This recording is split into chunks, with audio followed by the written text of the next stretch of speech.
a family caregiver, and Alma Valencia, also a family caregiver. And both our two caregivers also have created a presence for themselves and their caregiving experiences on social media. We'll share that information with you as we send expanded bios and contact information for the speakers to everyone on the call, along with a recording and transcript of the briefing. We invite reporters to post questions in the chat.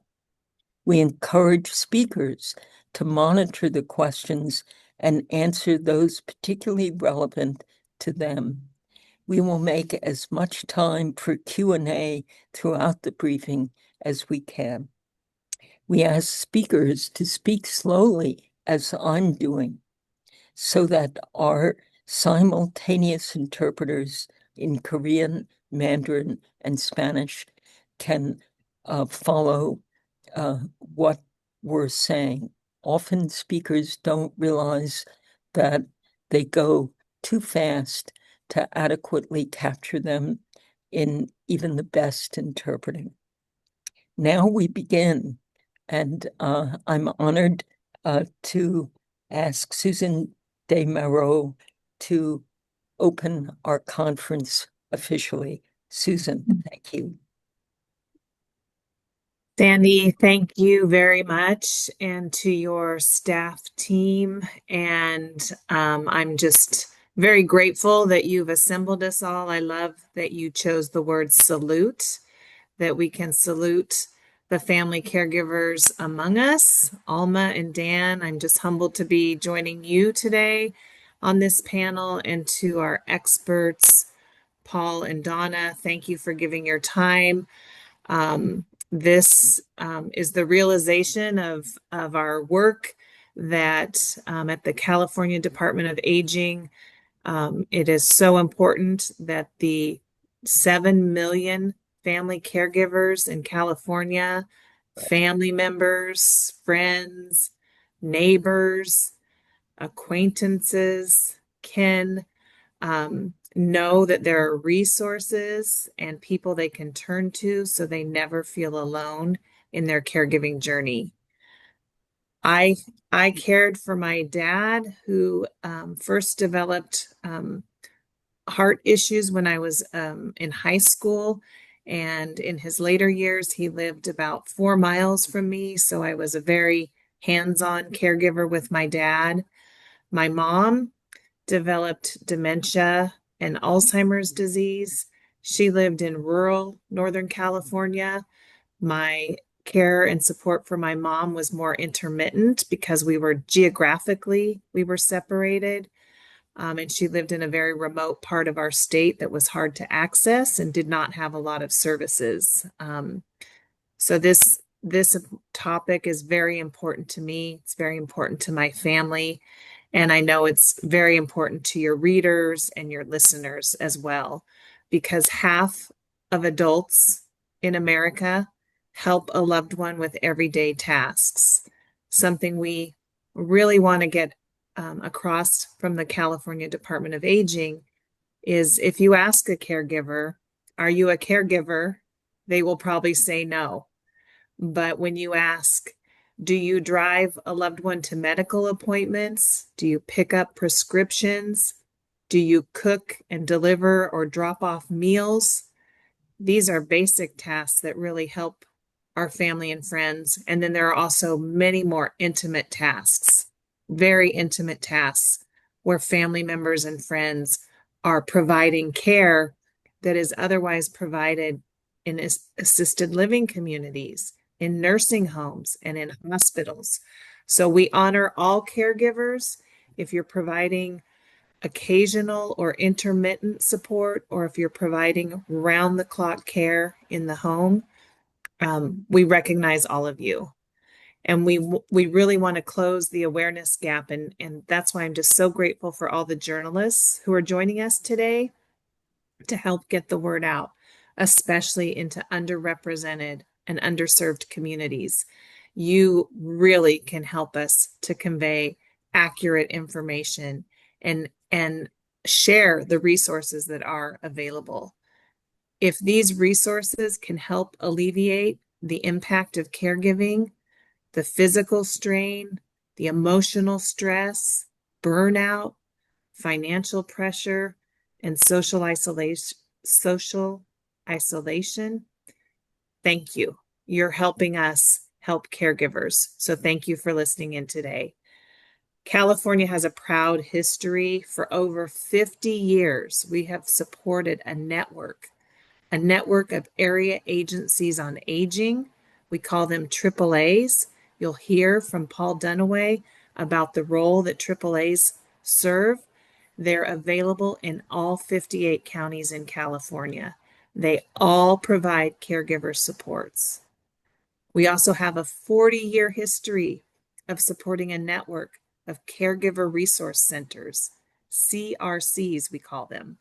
And you'll hear from Donna Benton, Dr. Donna Benton, about the CRC network and how they can support Californians in all 58 counties.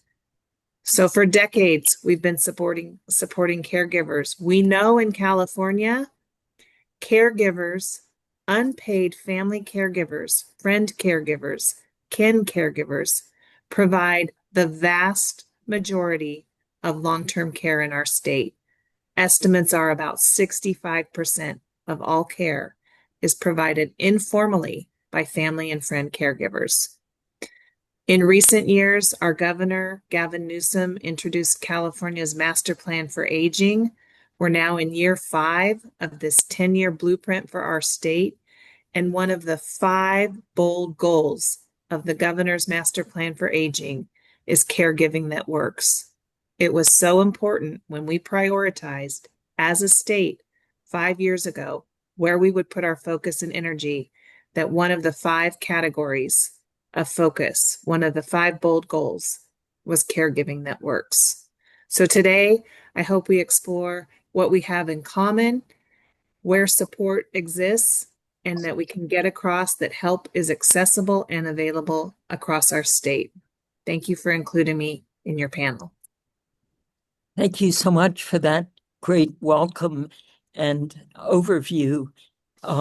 We begin now with 2 people who can share directly with us their experience as caregivers and how they've come to learn where to get support, what kind of resources have been helpful to them, and above all, how caregiving has impacted their lives and, of course, provided incredible, meaningful support for those they are caring for.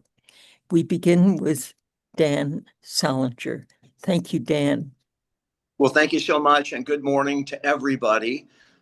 My name is Dan Salinger, and I am a family caregiver. I take care of my dad, who is 93 years old.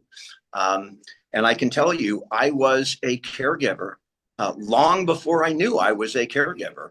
I've had my dad with me for about 5 years, but the caregiving journey really started about 10 or more years ago. As his symptoms became more pronounced, more symptoms showed up. And it started while my dad was living on his own in a Del Webb house, retired, not too far from where my mom lives, despite their divorce 40 years ago. But during that period, we started,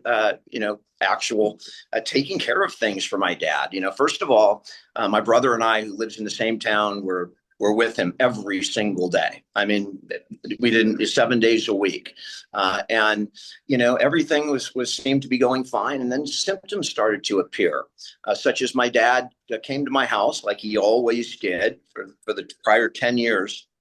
And he took a nap at my house probably 1,000 times in the previous 5 years, almost every day. And one day he walked into the room that he had napped in so many times and said, "Oh, you put in a new room." I will tell you, that was the first severe symptom that really kind of opened our eyes. And wow, this is not normal. This is not normal aging. Something is happening. And then a couple of other things happened. I found him a couple of months later walking around with a cashier's check, a large amount. He had closed an account and he was walking around with the cashier's check in his wallet, totally out of character for him. I will try and slow down. I'm sorry. And I found the cashier's check. It was ripped and bent. And had that been lost, it would have been gone forever and nobody would have ever known. And then we move on to something that is incredibly common, I think, driving. So although my dad was living alone, we were monitoring his routes to and from our house or wherever he happened to be going. And I would be following him on my phone and see that he turned the wrong way at an intersection that he's probably navigated through, thousands of times before. And I'd call him up and, Dad, where are you going? I don't know how I got here. And he'd turn around and he'd get home. And that was kind of the way we lived for a couple of years until that fateful day. I woke up thinking everything is the same. And I was going about my business. And when we saw my dad that day, we noticed that he had a big bruise and some cuts on his face. And of course, he didn't know where they came from. And that was the day that my dad moved into my brother's house. My brother had just recently divorced, and it seemed to be, oh, that's perfect. And my dad can move in with you and everything will be fine. And he did that. And he lived with my dad for about 6 months. And then he needed a break and he came to stay with my wife and I. And it was during that week that we realized that it was just too hard for anybody to do alone. I mean, hard. And this is back when he was ambulating, when he was, talking and bathing himself, using the restroom himself. He could make himself meals and things. And we realized it was just too difficult, and we started switching. He'd spend a couple of days at Mark's house and a couple of days at my house. And that worked real well for a couple of years until the symptoms became too difficult. And, he'd wake up and not know where he was. So we took him in full time. That was about 2.5 years ago. And since then, he's been living as a full-time member in our house. And again, at the beginning, he was ambulating well and taking care of himself. And that went great for a couple of years. And then last March, again, I woke up not thinking anything was going on and it was going to be a normal day. But unfortunately, my dad fell down and broke his hip that day going to the bathroom. And again, my life shifted dramatically from that point on. And since then, my dad has been, not ambulatory. We have been assisting him with the bathroom, with showers, eating, getting out of bed, going to bed. Every single need he has now, somebody has to be there. He still walks, but with a walker, and we never let him walk alone. Somebody is always with him. And, and now I'm basically a full-time caregiver along with my wife.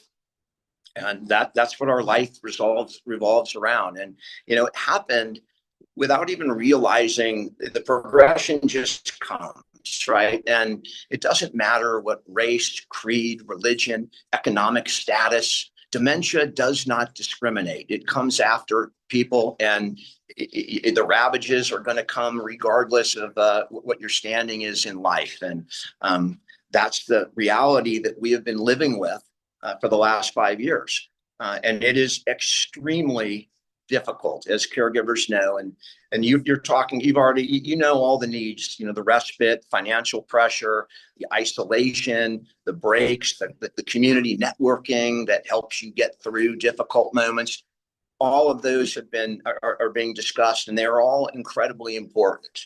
I will say this about caregiving. 10 years ago, I was living my life, and I was working full time, and I was playing full time, and I ended up having a heart attack in 2019, and that kind of made me open my eyes to family and what's really important in life. And the timing was about perfect, as my dad came to live with us during COVID. And the one thing that I the strong message I can pass along is caregiving is the most difficult thing I've ever undertaken in my entire life, but it's also one of the most rewarding things. And I think it's really important that people understand that I like myself today a lot more than I did when I was working and playing full time. I am a better person. I am more empathetic, and it has made a difference in my life and the connection with other caregivers and even my own family. And as they come together to help in the way they can, I've built bonds that I never thought I would build, strengthened other bonds. And the bottom line is I'm a happier person. I'm a better person as a result of my caregiving experience. Sandy, you were muted. Thank you. Yes, thank you. That was such a powerful testimony. There are a number of questions in the chat. Just one before we go to Alma, and then we'll circle back with questions for both of you. When you were full-time working, not as a caregiver, you were an attorney, correct? Correct. How have you managed to make this transition financially sustainable? It was incredibly difficult. And it is still difficult because when I made the transition, and again, it wasn't just for caregiving, it had to do with my own health issues as well. But as I made that transition, I'm living off a lot less than I did before, and a lot of that can be, we can deal with it with life changes. And obviously we're not out having expensive dinners or taking vacations because of our caregiving duties. So it has been a very difficult transition. Fortunately, I was in a position where I had some assets. I sold a house and for a couple of years was living off the money from selling a house. And then I'm incredibly fortunate that my dad became really popular on social media, and that helped bridge some of the financial strain for me. But that can't be, that's hitting the lottery. So absent the social media, I would still be struggling significantly and maybe taking advantage of some of these resources that I am just now learning about after 5 years of caregiving. It has been difficult. Right. Please hold on. We'll hear from Alma, and then we'll take questions, many questions already on the chat. Thank you so much. And Alma, please share your story with us, Alma Valencia. Hello. Good morning, everybody. Thank you for joining and thank you for the invitation. I am very, very much honored to be here. My name is Alma Valencia, and my mom's name is Arminda Vargas Valencia, and I am her full-time caregiver. My mom is living with FTD, frontal temporal dementia, or frontal temporal degeneration. And we have been on the journey for over 10 years now. It officially started in 2015 when I had to sell my mom's house. But like many of us, we don't realize that we are caregivers. We just step into the role of just, doing our due diligence. We're good daughters, we're good sons, we're good family members, helping each other out. But there's different levels to it. Yes, you do help other people, but being a full-time caregiver is quite a different experience. As I mentioned, our journey started in 2015 when I had to step into the role of becoming my mom's power of attorney. Things that I had never even heard of, and navigating systems that I just never thought I would have to. But the reason we had to do this was because my mom started showing signs her behavior started changing, and we felt like we really needed to pay closer attention to her. So before this, just like Dan had mentioned, where his parents were divorced, my parents were divorced as well. And mom was living on her own, and she was managing on her own, paying her bills, taking care of her home, buying her own groceries. But whenever I would go visit on the weekends, or I would just check in on her during the week, I started noticing that bills started to pile up, or that undesirable people would come and visit mom. And I'm like, who are you inviting, mom? So again, her behavior just started to change, and she was in her late 50s. And I'm like, this isn't normal. But we just explained it as a way as being menopause, or maybe mom was going through a midlife crisis. She was under a lot of stress, now living on her own after after a very difficult divorce. But again, we noticed changes in family dynamics. She started having more issues, like just and misunderstandings, um, and so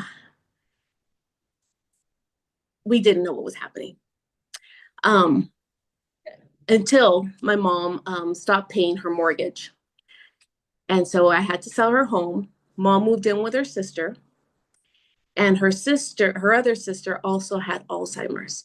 So there's one sister taking care of two sisters with what at the time we didn't know was dementia. We just thought mom, again, was having a midlife crisis. I became her power of attorney, took over her finances, took her to the doctor, and they diagnosed her with depression and alcoholism. And that was it. A few years later, she was finally diagnosed with dementia. And that was it. And then a few years later, she was diagnosed with frontal temporal dementia. Right. Alma, Yes. it would be so helpful to know how you were able to step away from full-time work, to assume this responsibility of taking care of your mother. How were you able to afford it? Oh, yes. So during all of this time, I was also working full time. And as a lot of caregivers, we are like balancing our own personal lives. I was working full time in the fashion industry, working up the corporate ladder, and trying to figure out what was happening with mom. Eventually, due to COVID in 2019, I had to become my mom had to move in with us. And I ended up qualifying, or mom ended up qualifying for IHSS. Which is? And it was very challenging to let go of my career and step into this new role of, okay, I'm an IHSS provider. And so mom is. Just for those of us who don't always know the acronym, Yes. in-home services, or maybe I could ask Susan to just give a quick summary of IHSS under Medicaid, Medi-Cal. Sure. Sandy, would you like me to do that now? Yes, sure. Okay. Right. Okay. Alma, thank you for raising that. I had put in the chat, there's a program called In-Home Supportive Services, IHSS. It's administered by all 58 counties in the state of California. It is the largest Medicaid home and community-based waiver in the nation. I believe we serve over 800,000 individuals, from children to adults to older adults. And the majority of the direct care workers, the people who provide the support in the home, are paid family members and relatives. Great. Sorry, Alma, that is just such an important question I can see in the chat. But please tell us, I mean, the difficulty of adjusting to this, what you and Dan have both done to transform your lives. How did your family respond to this? Are you married? Do you have children? And how did your family dynamics Yes. react? So I am part of the sandwich generation. I'm married. I have a son in college and my little one in high school now. Well, actually, my son graduated from college. But at the time, during our journey, my little one, my mom helped me raise her. Even though we saw really odd behavior, um, we were still thinking that mom was going to get better. You know, we just lived this life of, you know, somebody's going to step in. As I mentioned, I was working and you know, trying to build my career. And whenever I work in anything or whenever I work on a project, I like deep dive into it. So I was very dedicated to my work. And my mom is a baby of 12. I genuinely believed that family was going to step in and help. And that was not the case because of how my mom was behaving. Nobody understood. And once we received the dementia diagnosis of frontotemporal dementia, I was able to learn more about it and educate our family members that a lot of what she was displaying was beyond her control. But that took years of advocating for mom. Um, and the dynamics changed in our house. It was really, really challenging having to for my kids to see their grandmother changing. That you know they didn't understand, so I also took it upon myself to educate them. You know, and thank God my husband has been. Spouses in general are just such, they're unseen heroes. They really are because they support so well. And I know Dan has shared his wife has been very supportive. My husband Juan has been my rock, and he has So, sorry, Mhm. but just because of time constraints, I want to ask both of Yes, you yes. questions Well, reflected by questions in the chat. Both of you went into this learning as you went. To what extent were you able to actually find support to help you understand and help you improve in how you were caring for your family member? In Dan's case, his dad, in your case, your mom. What resources were you able to tap? How can you help us explain to ourselves and our audiences where to go? Where did you go? Or did you just sort of learn as you went? Dan? Well, can you hear me? Yes. Okay. First, and that's a great question, and I'll get to it. But I have to cover a couple of things Alma said that are so important. You know, her mom helped raise her daughter, maybe not perfectly, but the important thing to realize there is that just because people have dementia doesn't mean they don't have utility, and they can be a valuable member of a family unit despite their dementia. There are times, you know, that I don't know if they're called, you know, moments of clairvoyance or moments of clarity. But my dad has brought us a lot of joy. in addition to the difficulty. So that's very important. Thank you for bringing that up, Alma. Also, thank you to my wife. That's a very, very difficult thing. Anytime you're bringing somebody in and you're married, you're disrupting both lives. And it was not an easy decision for my wife at the beginning. It was difficult, and luckily she has transformed into this amazing mother-like caregiver that I was just watching her last night change my dad at 3 a.m. as I'm up with the video camera, and I couldn't do it without her. And I'm sure Alma feels the same way about Juan.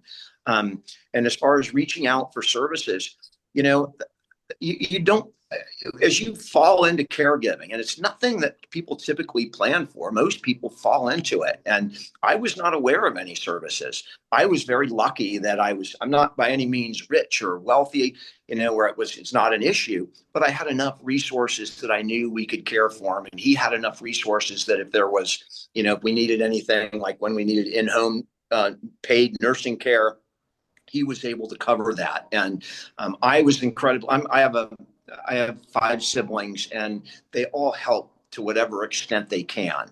And they're all grateful. There was a text just this morning on our family text, and I'll be quick.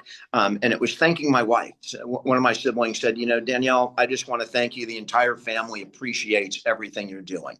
And that meant everything. Okay, I have to apologize because we have such a short time span.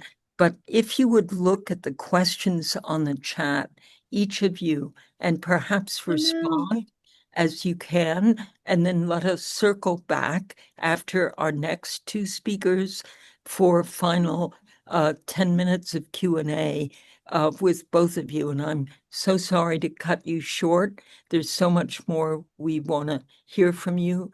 But each of you has helped us understand caregiving is transformative, and not only in the new responsibilities you acquire and the family dynamics, but in how you see yourselves. And in both your cases, there is this incredible spirit of, I could almost say, appreciation and joy in finding work, in finding caring is work you deeply care about. Caring, you've given us a very powerful sense of this. I want to go now because so important for all of us in reporting this story is what are the services, resources, information that could help people as we discover our caregiving roles, could help us do the caring in a more effective way and with perhaps less stress, less isolation. And for that, we begin with Paul Dunaway. Paul, thank you. And we're looking forward for you as director of the Sonoma County Adult and Aging Division of the California Association of Area Agencies on Aging to tell us about what is referred to as the AAAs, how they provide services to caregivers in every county in the state. Certainly. Thank you, Sandy. And I will try to do as much of that as I can. I first want to actually thank Alma and Dan for sharing your stories. I think that it's paramount for anybody to be thinking of the personal stories as the most important guiding light in what it is that we need to address. Jessica, if you have my slides, thank you so much.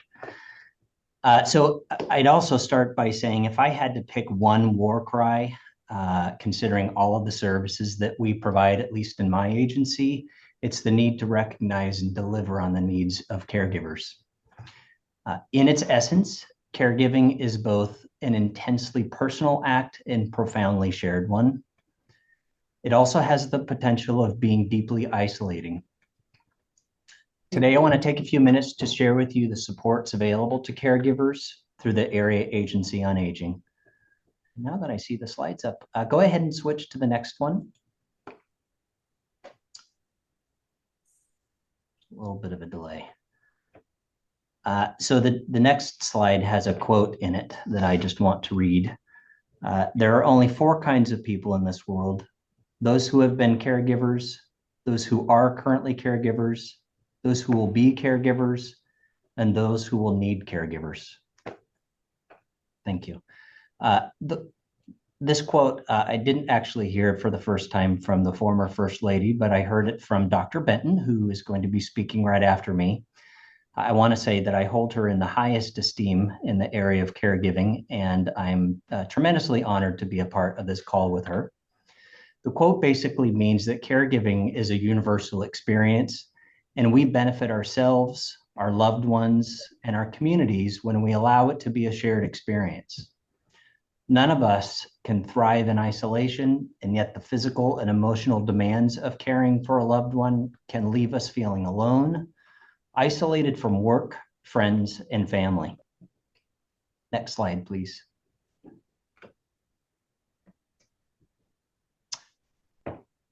So your local area agency on aging, that we fondly call the AAA, is well aware of the challenges and priorities and resources, not only to support those who need care, but also for those who are doing the caring.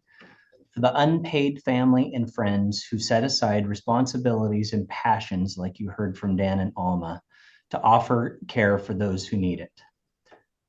We know the type of support each caregiver, family, and community needs is different for everybody, and for that reason, we offer a wide range of trainings and supports for caregivers. Next slide, please. For those who gravitate towards education and skill building, we offer a host of trainings that will expand critical knowledge related to caregiving while also creating space for supportive relationships to grow and flourish. Training topics will vary across communities, but often include everything from emergency preparedness for the caregiver to Dementia Care 101 to an array of rotating topical trainings. In support of your life and learning style, most trainings are offered online and in person. Next slide, please. For caregivers who have more immediate need for rest and social interaction, there are supports to give your physical body and your heart a place to rest and renew, day respite programs, senior social clubs, and grants to support in-home respite can give you time and space to care for yourself. Referral networks are available to connect you to additional supportive services and classes like Tai Chi and yoga that offers a healing space for your body and mind. Support groups and counseling can help you process the new and shifting stage of life you and your loved one are living in. For example, caregivers meet with a family consultant to do a comprehensive intake assessment that address the emotional, physical, and financial needs of the caregiver. The caregiver and social worker work together to develop a plan for caregiver supports that often includes things like counseling, education, support groups, and very importantly, respite, so the caregiver can get a break from caregiving. Next slide, please. Whatever role you play as a caregiver, there's a community of care for you too. Please reach out to your local AAA to learn more about the options available in your neighborhood. Thank you. That is tremendously valuable information. We will share those slides with everyone on the call. Thank you so much. We now go to Dr. Donna Benton, Director of the USC Family Caregivers Support Center and the Los Angeles Caregiver Resource Center. The LACRC are the CRCs that Susan DeMauro referenced. She will talk about these 11 caregiver resource centers that support caregivers through coaching, counseling, support groups, and workshops. And as a veteran in this field, she'll share personal comments on why caregiving has become central to our lives, and at this particular moment in time maybe more central than we ever imagined. Dr. Benton. Thank you so much. And I'm just really honored to be here today and be able to speak on this issue because everyone before me has really given you the story.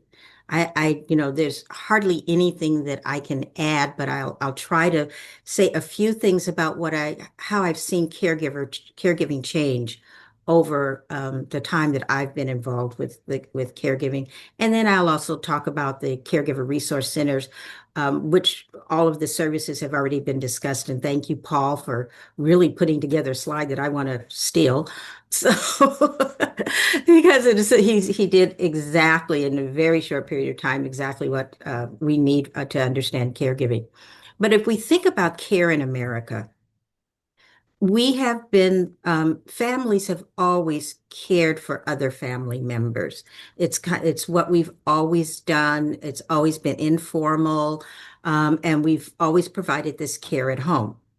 And then as time went on and family structures changed, people began to think, oh, nobody's doing caregiving anymore because women are in the workforce.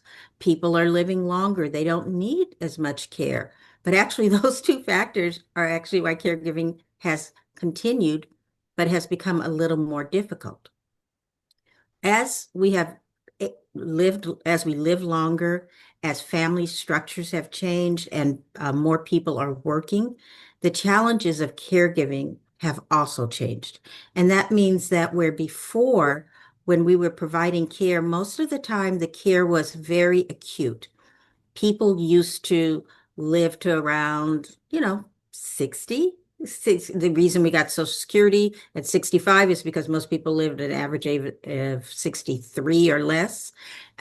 So that's how they decided to give you Social Security at 65. But our caregiving duties were very acute, maybe 3 months, 6 months, a year at most. But with the aging population, more people living longer and into their 80s, we find that we are actually having caregiving lasting sometimes 10 years or more. And with that, this long-term care, we have not changed our policies. Society hasn't caught up with this change in needs, particularly at how complex it is now to care for somebody in your home. It's not just a matter of, what I'm doing at home is I'm just helping somebody dress and bathe.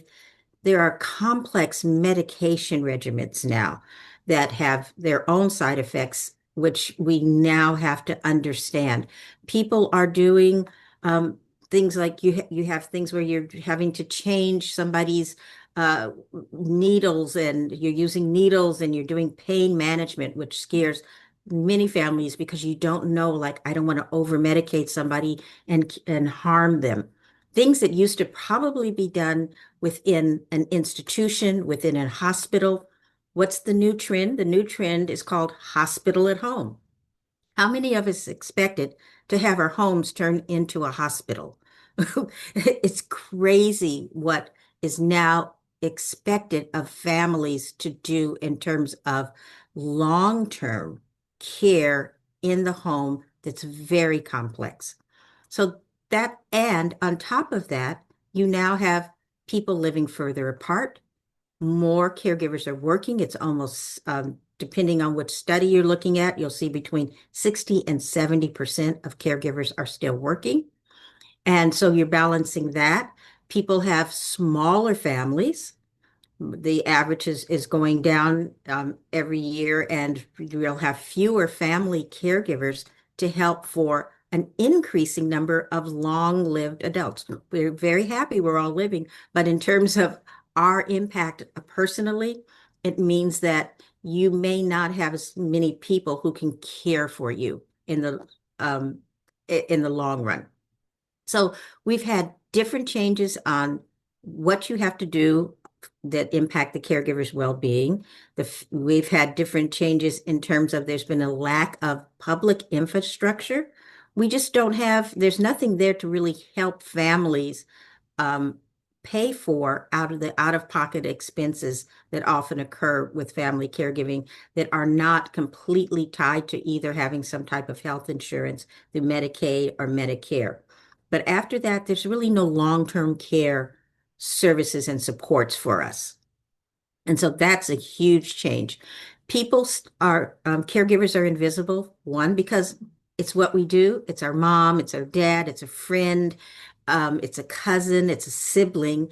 And because we do this without thinking of ourselves as caregivers, it is sometimes, like we've heard, I don't think to ask for help. I don't think to look for services for me more than I may even be looking for the person I'm caring for.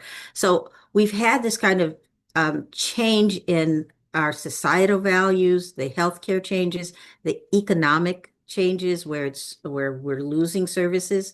All of these challenges make it very hard, and our policies have not caught up. We don't have as many people, paid caregivers, who can help even an informal family. And we have a lot of systemic barriers for payment rules and health insurance rules, and that have become so complicated that you need a degree in how to handle healthcare financing. So all of this to say that we've had a lot of change in care, but what hasn't changed is our values as family members. We provide care because we want the dignity and respect for the person we're caring for. And we know that that comes from us as family members and friends. And that if we want the person who needs this to get the best, then we become the ones that are going to be the navigators, the advocates, and the hands-on care for family members. But in order for us to maintain that now, we do need some more wraparound social supports. So that's what I, think about care and how it's changed over time. To talk briefly about the Caregiver Resource Centers, because I know we're running up on our last 10 minutes. You heard Paul really gave an excellent description of all the services that you can get from the California Caregiver Resource Centers. There are 11, and we cover the state from tip to tip. So somewhere, and I'll put the link in the chat as soon as I finish, so that you can go online, find out who's your local caregiver resource center. And most caregiver resource centers collaborate with the area agencies on aging. And so we work together so that you get the maximum number of services and support by having joint and work with the area agencies on aging, Title III programs, and the caregiver resource centers, which have been around for 40 years. So we're caregiving experts across the board. Somebody already put that in there, caregivercalifornia.org. Thank you. So I'll leave it there. I can't hear you, Sandy. I get so caught up, I forget I've muted myself. There's so much background traffic outside my window. A very quick question from the chat, Donna. Are people who are undocumented eligible to access training, the kind of services and resources from the centers or poll from the AAAs, or is there a barrier based on legal status? For the caregiver resource centers, we don't look at income. These are your tax dollars at work. And so you can access the education programs, most of which are online. And so document status doesn't apply particularly for our education programs. And Paul, do you want to reference the 3As? I can. I can't think of any services that collect immigration status and would therefore be a barrier, and would encourage anybody to reach out for those services. I did see a chat question asking about in-home supportive services. There are barriers for having special immigration status or adequate immigration status. For actually getting IHSS Susan, do you have anything to add to that? Many of our media serve immigrant populations, and that is always for mixed status families and others a very pertinent question. I would build off of what Paul said and encourage anyone who thinks they might be eligible to pursue that and find out, because it does vary. I can't speak broadly to who might qualify and who might not, but as a state, we want people to come forward and to be identified and assessed for all programs that they may be eligible for. Great. There's a question from Nestor Fantini, which I'll ask in the interest of time, and it really is for our two storytellers, which is looking back at your journey, what resources would have really made a difference or helped you along the way? Now you may know about them, but what would you tell the person coming after you? Be sure to know you can access these resources or services. I wish I had known early on. Dan, we'll start with you. Sure. You know, there's so many resources that I could have taken advantage of. Probably You're important because as first, I'm sorry. Sorry, Dan, you're cutting in and out. Is this any better? Yes. Okay, I apologize. I've got music here. I was saying the caregiving resources that I wish I had known about the caregiving. Oh, we're so anxious to hear what you have to say, but it's hard to hear you, Dan. Maybe you could answer very quickly or add your answer in the chat. You got it. If you can hear me, the most important resources in the beginning would be educational, understanding what's happening and understanding what is going to happen to the caregiver emotionally as they try and learn these new skills and cope with somebody with dementia. Education, support, letting the caregiver know that they are normal and that the frustration, the feeling of like you're overwhelmed, the depression, the isolation, the way you feel is normal. And that helps, just knowing that, everything you're going through, all the other caregivers have gone through that or are currently going through it. Right. Thank you. Alma, what would you say you would tell the caregiver who comes after you? Resources you felt either were most valuable to you or you wish you had accessed? I wish I would have had the access through the first person that you received the diagnosis from at the doctor's office. I wish that all of these resources would be displayed at all doctors' offices, including care partners on social media, just so that you can find whatever you need. Because as soon as I heard the dementia diagnosis, I immediately went to the Alzheimer's Association, but my mom was not displaying any of the symptoms that a person with Alzheimer's would have. And so I felt very lost. So I really had to reach out through social media. And that is when I started my mom's page in 2018. And that is how I just started to really just not give up and really search for answers. And luckily now, again, through social media, we have the access for these resources, the USC Leonard, LACRC Caregiver Center. I was actually just at the CARE conference last weekend, and I was able to share and spread awareness about FTD through the AFTD Association. So, you just can't give up. To any caregiver out there, any family caregiver out there, there are resources. Do not give up. We just keep. That's a very powerful message. Thank you. We have to go to our wrap-up question now. And this is difficult because we've talked about so many aspects of caregiving, and the questions are just so rich.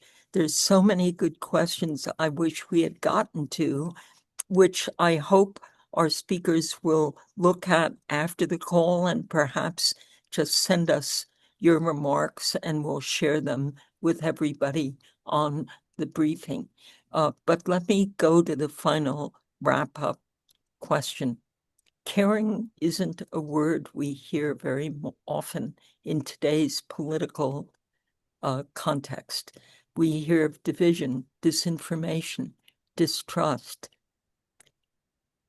I can't think of a more inspiring idea than the idea of caring and giving care and what care means. You have opened up to us the possibilities by accessing the Department of Aging, by accessing the centers that Dr. Benton and the 3As, the agencies Paul Dunaway has spoken about, and then we will share with you the social media posts of both our storytellers. You have opened to us something I never knew when I was a caregiver for both my dad and my husband. I never knew there were places I could go that would have made me a more effective caregiver. And even now, there's a question, when is care too much? When are you intruding? When are you causing stress by your visits rather than laying back and letting people, well, it's very hard to tell. This is such a difficult, and as Dan said, there is a tendency to say, well, their life is sort of over. It's up to us to fill their lives. No, that's not the case, you've said. This is such a rich area. I'd like each of our speakers to just say, what is your message to our audiences about the importance of being caregiving? In some ways, we could all fear it. And one of the great questions is, how do we plan for it? How do we plan to become caregivers, both for others and for ourselves? It's been a wonderful hour of self-reflection and learning. What is your final message for us to give our audiences about the importance and meaning of caring? Susan. Well, someone said it best that we often fall into caregiving, and sometimes it happens overnight with a fall or a stroke. And on Saturday, you're not a caregiver. On Sunday, you are because of an event. And for other people, it happens slowly over time. We heard that today too. It builds up. And I would just say that similar to what we do with children, very few new parents wait until the day that they need daycare or childcare to make a plan. Similarly, for elder care, it's so important to learn and understand and know these resources before you need them and before you're in a crisis. So whether it's for a family member or friend or a paid caregiver, we seldom make the best choices and decisions in a crisis. Thank you. Paul Dunaway, your thoughts. Yes, thank you. It was in my first slide, making caregiving a community. I think that in our westernized culture, we've prioritized independence entirely too much, and the word should be interdependence.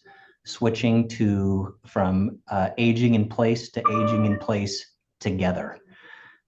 For those who need the resources, please contact the AAAs. We have resources to give, and continue to advocate for those needs. Thank you. Dr. Benton. Advocate for yourself and for your family. This is caregiving is something that is a family affair, and we need to advocate for it, beginning as Susan said, and as Paul already has said too. You have to start early, and it's important for families to think about this because we're all aging longer, and how do you want your care to be in the future? Thank you. And now to our two storytellers who opened this topic for us. Dan, what is your message to our audiences about not being afraid of, but embracing the possibilities of caregiving? Well, you just hit on it with your last sentence. Nobody envisions themselves being a caregiver as they're working. In fact, most people would think, that I could never do that. My message is don't be afraid to take on the task of caregiving. It is incredibly difficult, but again, the rewards come back in space. It is, it is a very rewarding experience. It is tough, but it is doable. It's humanity. It's being human. I would point out that 100 years ago, we didn't have any resources or any care centers. People simply took care of their own at home. And it is possible and it can be a valuable experience. Thank you. And Alma Valencia, thank you so much. And it was an honor to meet your mother yesterday over Zoom. I hope she's joining this because part of your message is that we're all in this together, including the person we care for. What is your message to us? Well, one thing my mom taught us was to be resourceful. And so I really have taken that and ran with it as much as I can.